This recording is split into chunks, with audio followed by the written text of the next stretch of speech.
Online TV.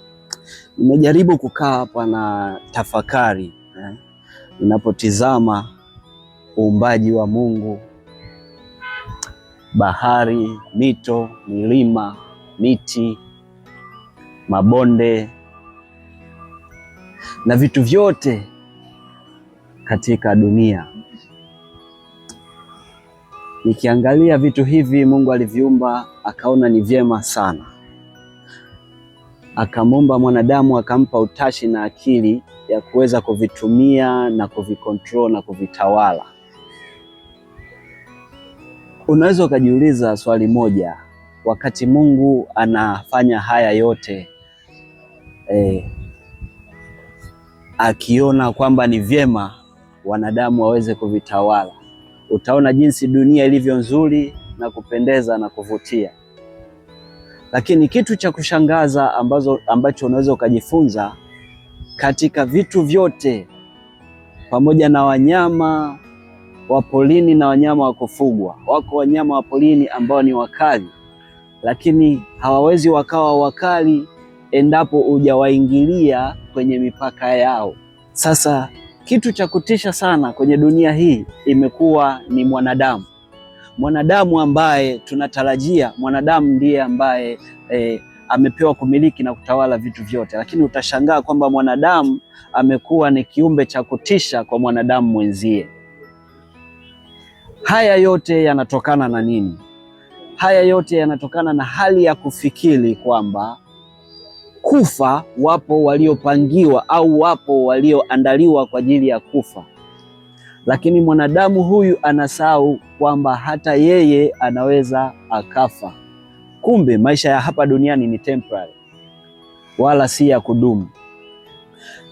Nilipokuwa na tafakari dunia ilivyo nzuri na kupendeza, najaribu kufikiria wanadamu tunavyoweza kuchukuliana, binadamu mmoja kwa binadamu mwingine, tunavyoweza kufikiri na mmoja kwa mwingine, tunavyoweza kuonana mmoja kwa mwingine.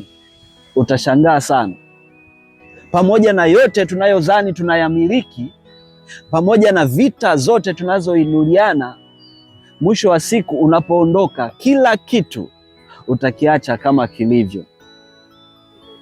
Hili ni jambo la kushangaza, kwa sababu wakati unaondoka, utaondoka na nguo, pengine suti yako moja unayoipenda sana. Hiyo ndio tutakayokuvalisha na kukuweka katika mstatili, alafu tunakupeleka futi 6 chini ya udongo. Kwa nini? Kwa sababu mwanadamu uliumbwa kwa udongo, utarudi kwa udongo. Ninachoweza kusema, mwanadamu, fikiri, tafakari, uweze kuona ni jinsi gani unaweza ukayalifect maisha yako kwa mwanadamu mwenzio. Kitu gani kinakufanya umuone mwanadamu mwenzio ni kitu cha kutisha? Kwa nini umuone mwanadamu mwenzio ni adui wa kutisha? Haya yote yanatokana na fikra. Haya yote yanatokana na kuzani kwamba duniani pengine wewe peke yako ndo unastahili na vile unavyostahili.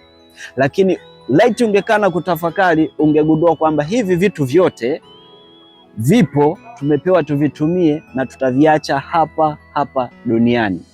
Jambo la msingi, tafuta kila namna ya kuweza kuishi kwa amani na kila mwanadamu unayemuona.